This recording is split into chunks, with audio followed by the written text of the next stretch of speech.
सीमा वैसे तो सुनील की बड़ी बहन थी, लेकिन उसने हमेशा सुनील को एक माँ की तरह प्यार दिया था। बहुत कम उम्र में ही सीमा और सुनील ने अपनी माँ को खो दिया था और उनके पिता राधेश्याम भी ज्यादातर बीमार ही रहते थे। ऐसे में सीमा ने ही घर की बागडोर संभाल रखी थी। अच्छा, तो इस बदमाश ने नया फोन ले लिया। आने दो इसे, आज नहीं छोड़ूंगी इसे। क्या हुआ? क्या ढूंढ रहा है? कुछ नहीं दीदी। वो मेरी एक बुक नहीं मिल रही, यहीं तो रखी थी मैंने। अच्छा, तो अब झूठ बोलना भी सीख गया है तू। बुक ढूंढ रहा है या ये नया फोन ढूंढ रहा है जो तूने मुझसे छुपकर खरीदा है? दीदी वो मैं इस बारे में आपको बताने ही वाला था। एक्चुअली मैंने ये फोन। चुप हो जा, अब और कोई झूठ नहीं। सुनील, तुझे अपने घर के हालात नहीं दिखते क्या? घर के खर्चे, बाबा की दवाइयां और तेरी पढ़ाई, बस इतना ही हो सकता है मेरी सैलरी में। अभी 6 महीने पहले ही तो मैंने तुझे नया फोन दिलवाया था, और इतनी जल्दी फिर से नया फोन? और एक बात तो बता जरा, इस फोन को खरीदने के लिए तेरे पास पैसे कहां से आए? ये कुछ नहीं बोलेगा, मैं बताता हूं बेटा। ये अपनी बाइक बेचकर लाया है ये नया फोन, तेरे लिए। क्या? सुनील, एक एक मिनट पापा, क्या कहा आपने? इसने ये फोन मेरे लिए खरीदा है? सीमा ने फौरन उस नए फोन को खोलकर देखा। बॉक्स के अंदर लाल रंग का वही स्मार्टफोन था जो सीमा को काफी वक्त से पसंद था, लेकिन पैसे बचाने के चक्कर में सीमा उसे खरीद नहीं रही थी। बॉक्स में फोन के अलावा एक सुंदर सा कार्ड भी था। उस कार्ड को देखकर सीमा की आंखों में आंसू आ गए। हैप्पी रक्षाबंधन मेरी गुस्सैल दीदी। वैसे दीदी, तुम भी ना सच में कमाल ही हो। नया फोन हाथ में लेकर कोई रोता है क्या? अरे, तुम्हारी जगह मैं होता ना तो इस वक्त खुशी से नाच रहा होता। हट, तू सच में पागल है। मेरा पुराना फोन अभी ठीक तो था। दीदी, मुझे पता है तुम अपने पुराने फोन को उसकी आखिरी सांस तक चलाने वाली थी, फिर भले ही तुम्हें उसकी वजह से कितनी भी परेशानी क्यों ना हो। और ये मुझे भी पता था कि तुम तो अपने लिए नया फोन खरीदोगी नहीं, तो इसलिए मुझे लेना पड़ा, अपनी बाइक का बलिदान देकर। उफ। अरे हाँ, मैं तो भूल ही गई। पागल कहीं के, तूने बाइक क्यों बेच दी? अब रोज कॉलेज कैसे जाएगा? अरे वो सुमित है ना, उससे बात हो गई है मेरी। वो मुझे रोज अपने साथ कॉलेज लेकर जाएगा। और वैसे भी अगले महीने मेरा एनडीए का एग्जाम है, जिसे क्लियर करने के बाद तो मैं यहां रहूंगा ही नहीं, तो फालतू में बाइक पड़े पड़े बेकार ही हो जाती। तू तो ऐसे कह रहा है जैसे एनडीए का एग्जाम कोई हलवा है, और फिर फिजिकल टेस्ट भी तो है। फौजी बनना इतना भी आसान नहीं है मेरे भाई। फौजी बनना कितना मुश्किल है ये तो मैं अच्छे से जानता हूं दीदी, लेकिन शायद तुम अपने भाई को नहीं जानती। मैंने जो एक बार ठान लिया वो करके दिखाता हूं, पता है ना। तुम देखना दीदी, पहली ही बार में मेरा कैसे सिलेक्शन होता है। यकीन ना हो तो लगा लो शर्त। रहने दे, मुझे कोई शर्त वर्त नहीं लगानी। अब अगर ये सब हो गया हो तो चलकर राखी बंधवा ले। भूख के मारे मेरी हालत खराब हो रही है। अब हाँ दीदी, मेरी भी।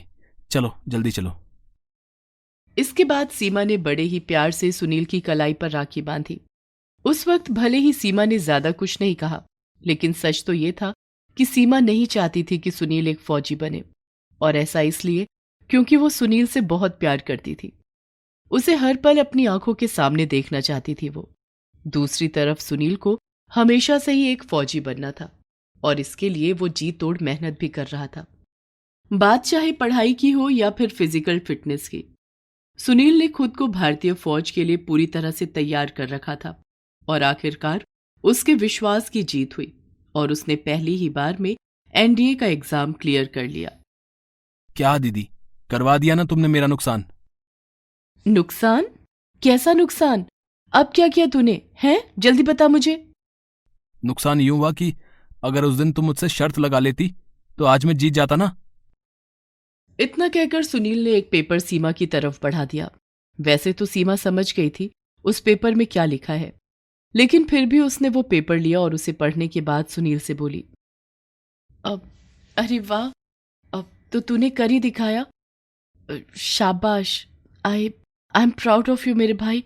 अब पापा, इसने वाकई एनडीए का एग्जाम क्लियर कर लिया, ये देखिए। ये खबर सुनकर राधेश्याम बहुत खुश हुए, लेकिन सीमा के चेहरे पर खुशी से ज्यादा उदासी नजर आ रही थी। हालांकि वो खुश दिखने की पूरी कोशिश कर रही थी, लेकिन सुनील से सच छिपा पाना उसके बस से बाहर था।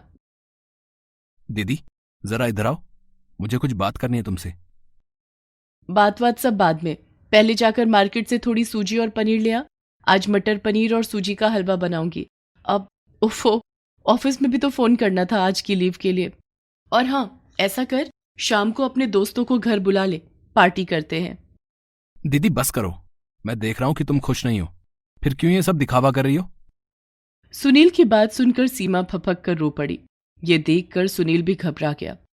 उसने फौरन सीमा को गले से लगा लिया और बोला, दीदी आखिर क्या बात है, मुझे कुछ बताओ तो सही। मेरे फौज में जाने से तुम खुश क्यों नहीं हो? कैसे खुश हो सकती हूँ ये जानकर कि तू अब मुझसे दूर चला जाएगा और फिर वहां तू अकेला कैसे रहेगा? तेरा ख्याल कौन रखेगा वहां? और वहां बॉर्डर पर तो जान का भी खतरा होगा ना। क्या दीदी, तुम ये सब सोचकर परेशान हो और मुझे लगा पता नहीं क्या हो गया। हाँ, मेरी बातें तो तुझे फालतू ही लगती हैं हमेशा। जा, चला जा, अभी चला जा, तब वहां जाकर मेरी याद आएगी ना, तब पता चलेगा तुझे। ओ मेरी प्यारी दीदी, याद तो आएगी तुम्हारी, लेकिन दीदी तुम ही बताओ, अगर देश का हर नौजवान यही सोचकर अपने कदम पीछे खींच ले तो फिर देश के लिए लड़ेगा कौन? लेकिन फिर भी अगर तुम यही चाहती हो कि मैं ना जाऊं तो मैं... रहने दे, बड़ा आया। मैं जानती हूं कि चाहे जो हो जाए तू फौजी बनकर ही रहेगा। चल, अब जाकर बाजार से सामान ले आ। मैं ठीक हूं और खुश भी हूं तेरे लिए। सीमा ने अपने दिल पर पत्थर रखकर सुनील को आखिरकार भेज ही दिया। शुरू में कुछ साल सुनील ट्रेनिंग की वजह से घर नहीं आ सका और उसके बाद उसकी पोस्टिंग कश्मीर के बर्फीले इलाके में हो गई, जहां पहले से ही युद्ध जैसे हालात थे। Good morning sir. Yes lieutenant Sunil, come in. Sir, वो मेरी लीव एप्लीकेशन... हाँ, तुम्हें रक्षाबंधन पर घर जाना है ना? वैसे तो यहाँ के हालात देखते हुए लीव देना पॉसिबल नहीं है मेरे लिए, लेकिन फिर भी मैं कोशिश करूंगा, बट ज्यादा दिनों के लिए नहीं हो पाएगा। इट्स ओके सर, सिर्फ रक्षाबंधन के लिए लीव मिल जाए, बस उतना ही काफी है। सुनील को उम्मीद थी कि इस बार वो जरूर रक्षाबंधन पर सीमा के साथ होगा।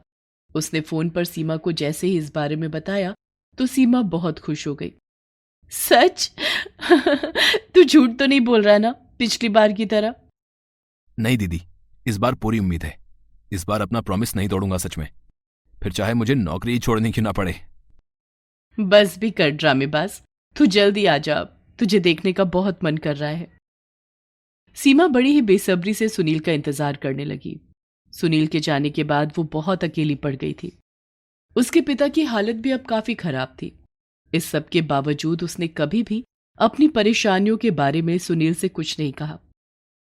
सुनील रक्षाबंधन के दिन ही घर पहुंचने वाला था और सीमा सुबह से ही तैयारियों में लगी थी। बस कर सीमा, अब तो दिन चढ़ाया है, कुछ खा ले बेटी, वरना बीमार पड़ जाएगी। नहीं पापा, इस पागल को आ जाने दो, इसे राखी बांधकर ही कुछ खाऊंगी। सीमा सारा दिन इंतजार करती रही लेकिन सुनील नहीं आया। इंतजार करते करते सीमा की आंख लग गई। फिर अचानक घर की डोरबेल बजी। सीमा ने फौरन जाकर दरवाजा खोला तो बाहर मुस्कुराते चेहरे के साथ सुनील खड़ा था। दोनों भाई बहन एक दूसरे से गले मिले और फिर सीमा ने अपने हाथों से सुनील की कलाई पर राखी बांधी। सीमा बहुत खुश दिख रही थी। तभी उसके पापा ने उसे आवाज दी, अरे सीमा, अब तो शाम होने को आई है बेटा, जरूर कहीं फंस गया होगा वो, उसके चक्कर में कब तक भूखी बैठी रहेगी। हाँ पापा, बस खाना लगाने ही जा रही हूँ। और ये आ तो गया है, मैंने तो राखी भी बांधी से, अभी भेजती हूँ इसे आपके पास। सीमा जैसे ही पलटी तो वहां पर कोई भी नहीं था। तभी सीमा ने महसूस किया कि असल में वो तो सपना देख रही थी, सुनील तो घर आया ही नहीं था। सीमा एक बार फिर उदास हो गई। तभी दरवाजे की डोरबेल सच में बजी। सीमा ने खुशी खुशी घर का दरवाजा खोला, लेकिन वहां सुनील नहीं था। नमस्ते, हम सुनील को लेकर आए हैं। जी, पर वो है कहाँ? सीमा का सवाल सुनते ही उन फौजियों ने पीछे खड़ी एक गाड़ी की तरफ इशारा किया। सीमा भागी भागी उस गाड़ी के पास पहुंची, लेकिन गाड़ी का दरवाजा खोलते ही उसके पांव तले जमीन न रही। गाड़ी के अंदर तिरंगे में लिपटा सुनील का शव था। असल में सुनील को रक्षाबंधन पर घर आने के लिए छुट्टी नहीं मिल पाई थी, बल्कि वो तो देश की सीमा पर लड़ते हुए शहीद हो चुका था। सीमा उसके शरीर से लिपटकर बुरी तरह रोने लगी। तभी उसका ध्यान सुनील की कलाई पर गया, जो सूनी नहीं थी, बल्कि उस पर वही राखी पहले से बंधी हुई थी जो सीमा इस रक्षाबंधन पर उसके लिए खरीद कर लाई थी। तू सच में पागल है, घर आया भी और नहीं भी।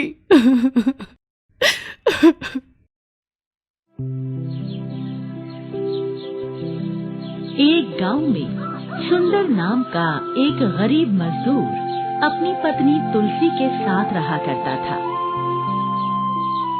सुंदर कभी किसी का बोझा ढोने का काम करके तो कभी किसी चिनाई के काम पर मजदूरी करके जो भी थोड़े बहुत पैसे कमाता, उन्हीं पैसों से दोनों पति पत्नी रूखा सूखा खाकर अपना गुजारा करते थे।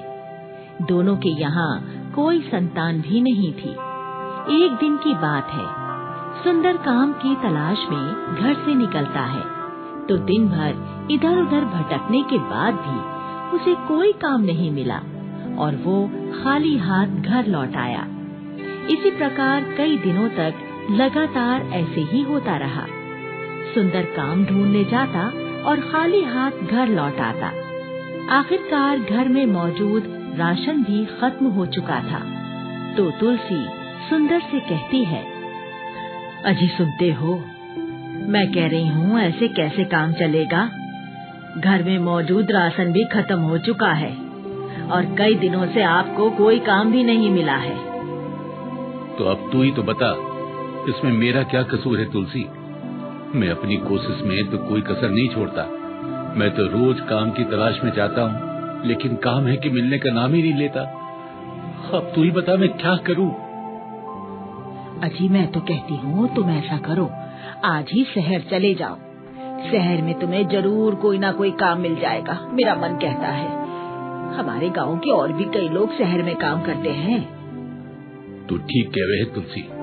ऐसा कर, रास्ते में खाने के लिए थोड़ा सा गुड़ और सत्तू बांध दे। मैं अभी शहर के लिए निकल जाता हूँ। तुलसी एक डिब्बे में गुड़ और सत्तू बांधकर सुंदर को दे देती है और सुंदर शहर जाने के लिए घर से चल पड़ता है और तुलसी खड़ी हुई सोचने लगती है, काश अगर मेरा कोई भाई होता तो आज मेरी परेशानी के दिनों में मेरी मदद जरूर करता। मुझे अपने पति को शहर भेजने की जरूरत ही ना पड़ती। हे भगवान। तुलसी बेहद दयालु और धार्मिक विचारों वाली महिला थी। वो भगवान शिव में बहुत आस्था रखती थी। वो हर रोज भगवान की पूजा करके उन्हें भोग लगाया करती थी। लेकिन आज तो भोग लगाने के लिए उसके घर में कुछ भी नहीं था। तो वो सोचने लगी, हे भगवान, आज तो घर में अन्न का एक दाना भी ना बचा। मैं अपने शिवजी महाराज को भोग कैसे लगाऊं? अगर मैंने भोग न लगाया तो मेरे भगवान भूखे ही रह जाएंगे। क्या करूं, क्या करूं? तुलसी को कोई तरकीब नहीं सूझती तो वो घर से निकलकर जंगल की तरफ चल पड़ती है और जंगल में जाकर जंगली बेरों की झाड़ियों से बेर तोड़कर घर ले आती है। फिर तुलसी भगवान शिव की प्रतिमा को बेरों का भोग लगाती है और उसके बाद खुद भी बेर खाकर अपना पेट भर लेती है। अगले दिन फिर तुलसी गांव की एक अमीर महिला के घर जाती है और उससे कहती है, बहन जी, क्या आप मुझे अपने घर में काम पर रख लोगी? मैं झाड़ू पोछा बर्तन कपड़े सब धो दिया करूंगी। देखो, मुझे नौकरानी की जरूरत नहीं है। हाय, ऐसा मत कहो बहन जी, मेरे घर में खाने को अन्न का दाना भी ना है और मेरे पति काम करने शहर गए हैं। मुझे काम की बहुत जरूरत है। आप मुझे काम पर रखकर मेरी मदद कर दो। भोले शंकर आपका भला करेंगे बहन जी। अब अच्छा ठीक है, तो तू घर के सारे काम कर दिया कर, लेकिन देख मैं तुझे तेरे काम के 20 रुपए से ज्यादा नहीं दूंगी। हाँ। तुलसी 20 रुपयों पर काम करने के लिए राजी हो जाती और तुलसी महिला के घर का सारा काम कर देती है। महिला तुलसी को 20 रुपए दे देती है और साथ में बचा हुआ खाना भी दे देती है। तुलसी खाना लेकर घर आ जाती है और पहले उस खाने से शिव जी को भोग लगाती है, फिर खुद भी खाना खा लेती है। इसी प्रकार 4-5 दिन गुजर जाते हैं।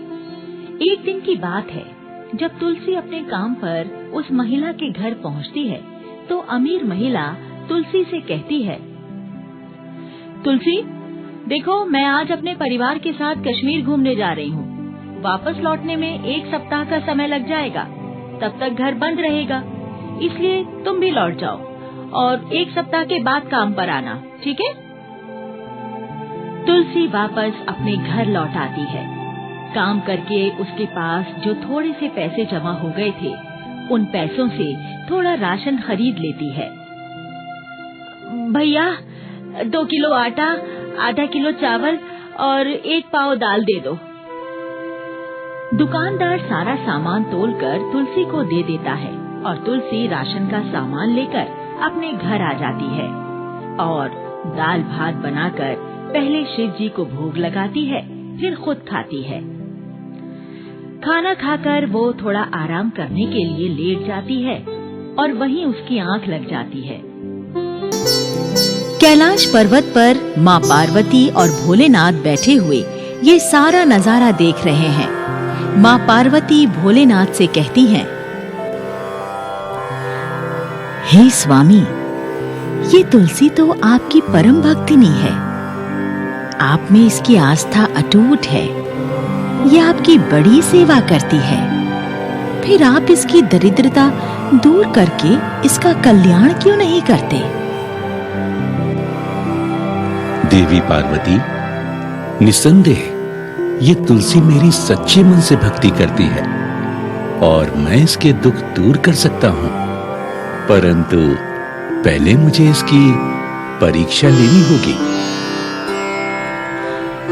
हे भगवान, आप इस बेचारे की परीक्षा लेने में विलंब मत कीजिए। इसकी परीक्षा ले लीजिए और इस पर अपनी कृपा कर दीजिए। भोलेनाथ और पार्वती मानव रूप धारण करके कैलाश पर्वत से धरती पर आ जाते हैं। रात का समय है। तुलसी अपने घर में दाल रोटी बना रही है। तभी दरवाजे पर दस्तक होती है और तुलसी बाहर देखने चली जाती है। घर के बाहर मानव रूप में भोलेनाथ और पार्वती जी खड़े थे। तुलसी उनसे पूछती है, जी कहिए, क्या बात है? बहन, मेरा नाम शंकर है और ये मेरी पत्नी गौरा है। हम बहुत दूर से एक गांव से आए हैं, परंतु मेरी पत्नी को बहुत भूख लगाई है। ये भूख के कारण चल नहीं पा रही है। क्या तुम मेरी पत्नी को कुछ खाने के लिए दे सकती हो?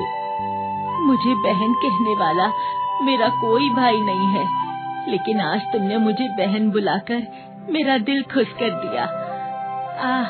आप दोनों अंदर आ जाइए, मैं आप दोनों को ही भोजन करा दूंगी। आ जाइए, आ जाइए। तुलसी दोनों को घर के अंदर ले आती है और बिठा देती है। फिर तुलसी कहती है, देखो भैया, मैं बहुत गरीब हूँ। उबली हुई दाल और रूखी चपाती के सिवा मैं आपको और कुछ नहीं खिला सकती। हमें बड़े जोरों की भूख लगी है। तुम्हारे पास जो कुछ है वो हमें खिला दो, हम प्रेम से खा लेंगे।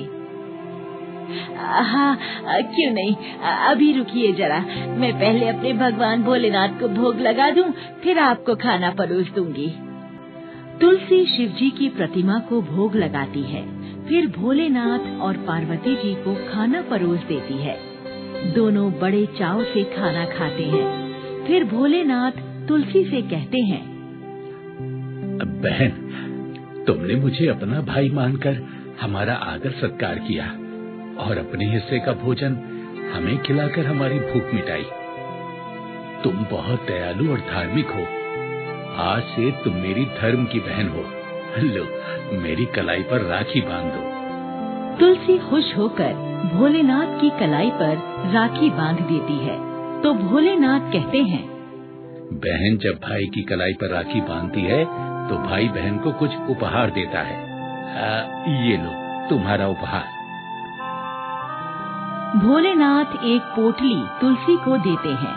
तुलसी पोटली खोलकर देखती है तो उसमें सोने के सिक्के और हीरे मोती होते हैं। तुलसी की आंखें इतना कीमती उपहार देखकर फटी की फटी रह जाती हैं और तुलसी कहती है, भैया आपने मुझे इतना कीमती उपहार दिया। नहीं, आप कोई साधारण इंसान नहीं हो सकते। बताइए आप लोग कौन हैं? कौन हैं आप लोग? भोलेनाथ और पार्वती जी अपने असली रूप में आ जाते हैं। अपने सामने साक्षात शिव पार्वती को देखकर तुलसी हाथ जोड़ प्रणाम करती है। मेरे भगवान, मेरे भगवान, आपने तो मुझे दर्शन देकर धन्य कर दिया। मैं तो आज सौभाग्यवती हो गई भगवान। हे भगवान शिव, मैं तुम्हारी भक्ति और सेवा से अति प्रसन्न हूँ तुलसी। आज के बाद तुम निर्धनता का जीवन नहीं जियोगी। मेरे आशीर्वाद से तुम अति शीघ्र अपनी एक संतान को भी जन्म दोगी और मृत्यु के पश्चात तुम्हें मोक्ष भी प्राप्त होगा। तथास्तु। आशीर्वाद देकर भोले शंकर और माँ पार्वती अंतर्ध्यान हो जाते हैं। फिर कुछ दिनों बाद सुंदर भी शहर से वापस लौट आता है। तुलसी सुंदर को सारी कहानी सुनाती है और शिव जी के द्वारा दिया गया उपहार भी सुंदर को दिखाती है। सुंदर हीरे मोती और सोने के सिक्के बेचकर अपना एक बड़ा सा घर भी बनवा लेता है और गेहूं व चावल का थोक व्यापारी बनकर अपना कारोबार भी शुरू कर देता है। 1 साल बाद तुलसी एक सुंदर से लड़के को जन्म देती है जिसका नाम शिवा रखा जाता है। सच्ची भक्ति की शक्ति से तुलसी को भगवान ने दर्शन भी दिए और तुलसी के परिवार को खुशहाल भी कर दिया।